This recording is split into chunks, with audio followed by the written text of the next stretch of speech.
The weight of the envelope in my hand is still fresh in my mind. Even though it wasn't heavy, it seemed to be pulling my whole body downward, as if simply holding it thickened and made breathing more difficult. I glanced up at Carla, my mother.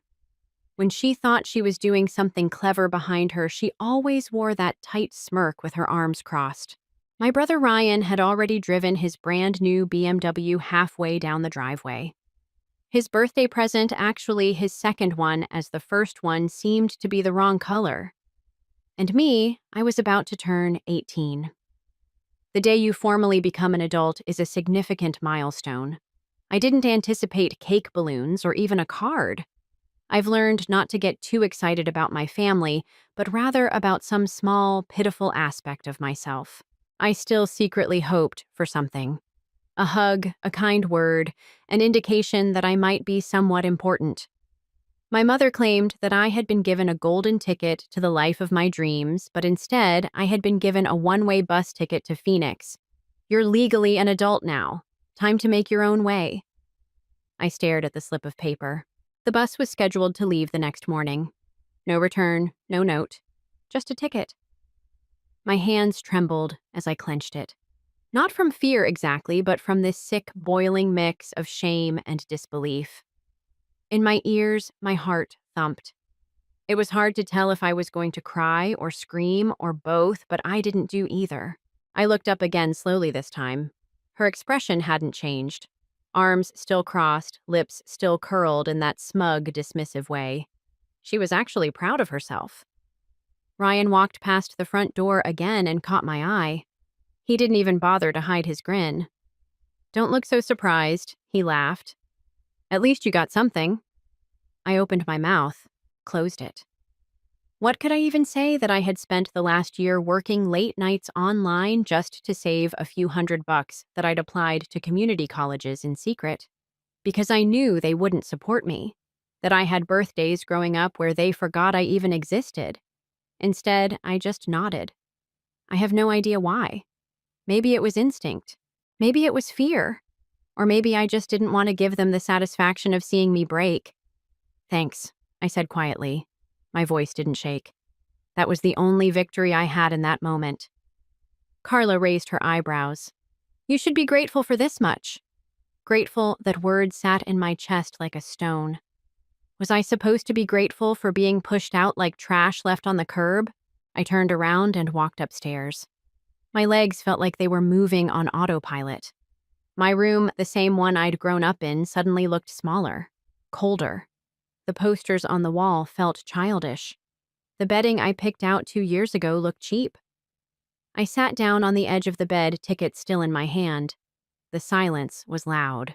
The only sound was the ticking clock on my nightstand. Tick, tick, tick, like it was counting down to the moment I disappear. I stared at the wall for what felt like hours. My mind was racing but numb at the same time. Was I angry? Hurt? Relieved? Maybe all of it. Or maybe just done. Because somewhere in that silence, something inside me snapped. Not in a violent way. It was like a thread finally broke loose. I wasn't going to beg. I wasn't going to cry. I was going to leave, and they'd never see me the same again. The next morning, I watched the sun rise through the cracked blinds in my room. If I could even still call it mine.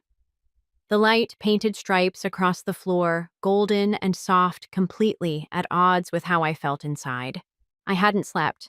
Not even a minute.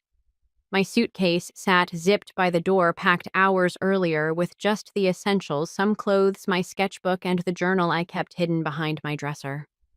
It was strange how calm I felt, like the grief had already burned itself out in the night and left only clarity behind. There was no dramatic goodbye. "No, I'll miss you."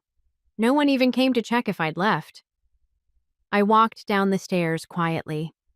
Carla sat at the kitchen island, scrolling through her phone, sipping black coffee like it was just another Tuesday. She didn't even look up. "Bus leaves at 10, she muttered. "I know." Still, she didn't look at me. I guess eye contact would have made it too real. David? My father wasn't even home. He'd left early for work like he always did when things got uncomfortable. That was his thing. Disappear during the storm, reappear when it's sunny. I used to resent it, but now I just accepted it. And Ryan. He was outside polishing his BMW in the driveway. The same car they had surprised him with 2 years earlier. Red leather seats, custom rims, the works.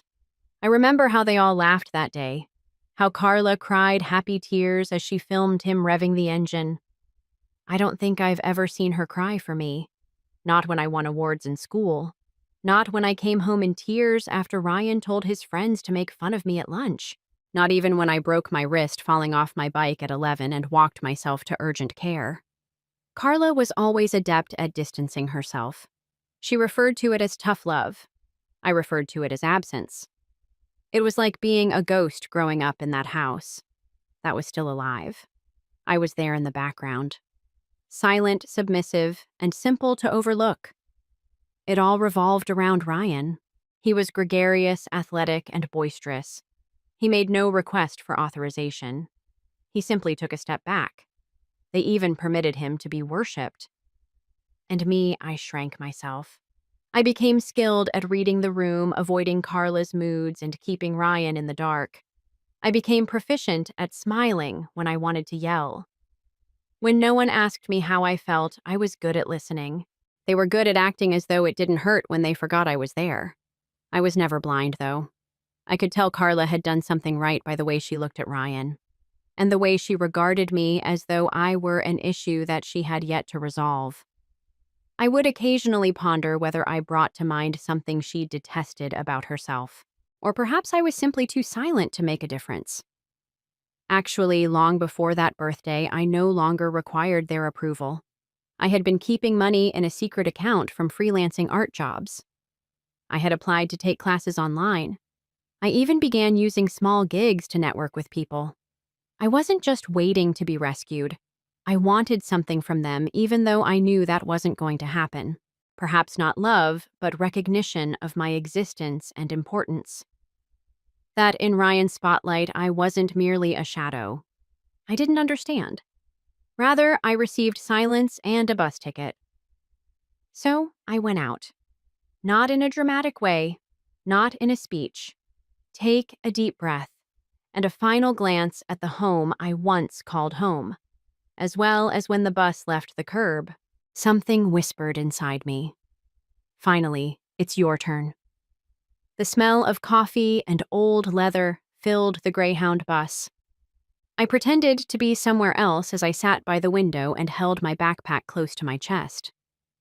Another person. I didn't have to look at the crumpled ticket in my hoodie pocket. Phoenix. I had never seen such a city. I would walk into a future with nothing left to lose, but I wasn't sure I was prepared for it. I refrained from crying. Not on the bus. Not when the skyline of the city appeared. Not even when there was nobody waiting on the other side when I got off. If I claimed it didn't hurt, though, I would be lying. The realization that your family never wanted to know you causes this pain. It's not very sharp. It's monotonous and unchanging. Like a bruise you forget about until someone bumps into it again. It flared every time I saw someone my age hugged by their parents or FaceTiming their moms. I'd scroll past happy family photos online and wonder what it was like to be chosen to be capped. I rented a small room above a bakery. The owner, a kind woman named Ruth, barely asked questions when I paid up front for 2 weeks. I didn't have much, but I had enough. Thanks to a few design gigs I'd landed online. Logo work, flyers, album covers. It wasn't glamorous, but it kept me afloat. And then there was Marianne. She had been one of my freelance clients, a tech founder based in Phoenix who liked my work ethic and said I had an old soul. When I emailed her explaining my situation, she responded within minutes. "Meet me," she wrote. "Tomorrow, 10 a.m., my office, wear confidence." So I did. Marianne was everything. Carla wasn't warm, direct, sharp. She didn't coddle me, but she saw me. Really saw me. Within a week, she had me working part-time on her startup's branding. She even assigned one of her drivers to pick me up for meetings until I could afford my own transportation. It felt unreal, like someone had finally opened a door I'd been knocking on my entire life. But just as I was starting to feel safe, they called. First, it was Ryan. A text, of course. He never called. Dinner Saturday. Everyone's home. You should come. Mom said so. Mom said so. As if that still meant anything. I stared at the message for a long time. My heart pounded. Not from fear, but from anger. Not because I needed them, but because I knew they still thought I needed them. What did they expect, that I'd come crawling back wide-eyed and desperate to be let in again? That's when the idea hit me. I didn't want revenge. I didn't want to make a scene or scream or throw things. That wasn't me. But I did want them to see what they threw away. Not as a plea, but as a mirror. I opened Marianne's contact and texted, "Do you think your driver could help me make an impression Saturday night?" Her reply came seconds later. A limo or a statement piece. I smiled for the first time in days. Both. The plan formed easily after that. I'd show up at dinner dressed in confidence, stepping out of a car that didn't scream wealth but independence. Freedom. A message wrapped in luxury. They thought they sent me away with nothing. But I was about to walk back in like someone who had everything. Saturday crept up on me like a storm you can feel in your bones before the sky even changes. I could feel it in the way my stomach twisted as I opened my closet, scanning the few outfits I had brought with me. None of them said what I needed them to say. So I went shopping. I didn't go to some flashy designer store. I didn't need labels to make a statement. I walked into a local boutique tucked between a flower shop and a bookstore. The owner was this older woman named Alma, who greeted me like I was her granddaughter, coming home from college. I told her I needed something for a family dinner. She didn't ask questions. She just looked me over and said, "You want them to feel what they lost?" Exactly that. We found a black fitted jumpsuit with a low open back. Elegant, bold, but still simple. We paired it with small gold earrings and nude heels. I didn't want to appear wealthy. I wanted to appear invincible. Upon returning to my room, I spread everything out on the bed and gazed at it. It was odd that clothing could have such significance. It was more than just fabric. It was armor. Marianne's driver pulled up in front of the bakery on Saturday afternoon.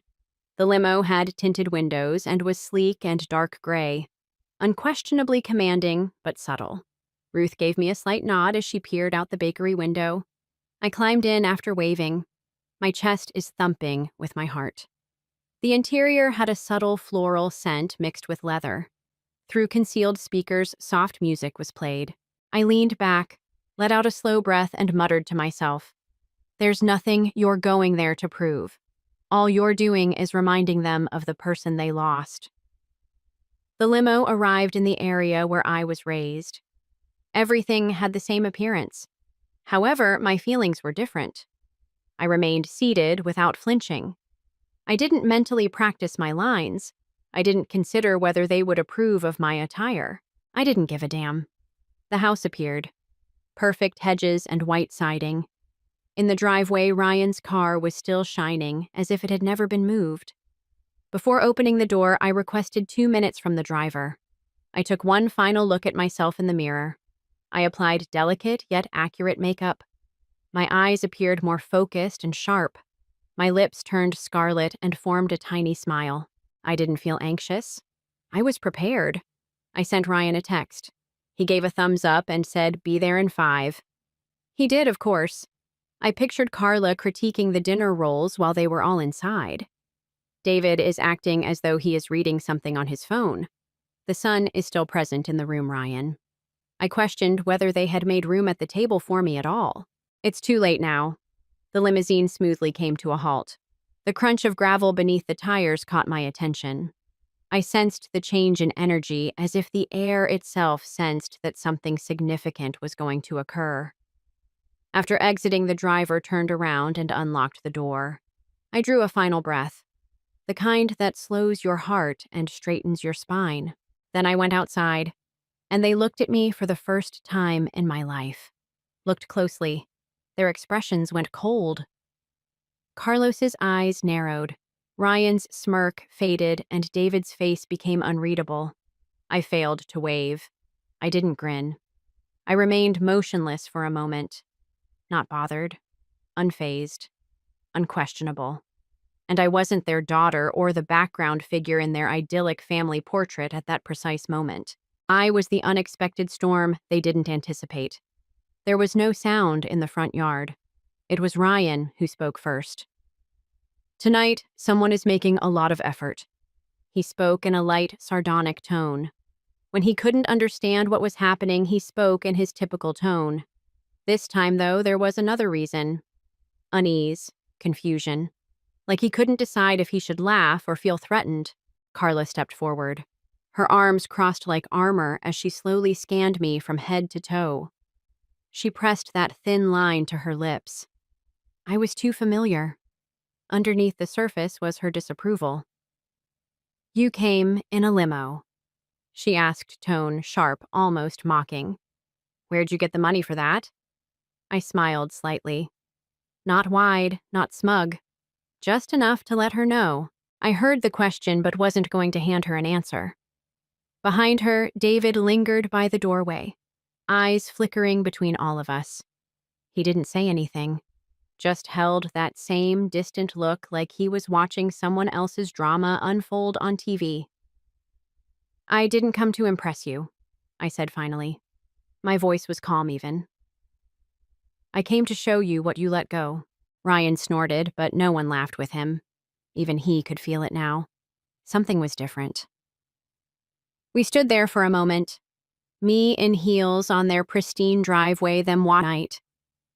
"Dinner's getting cold," Carla muttered, turning toward the door.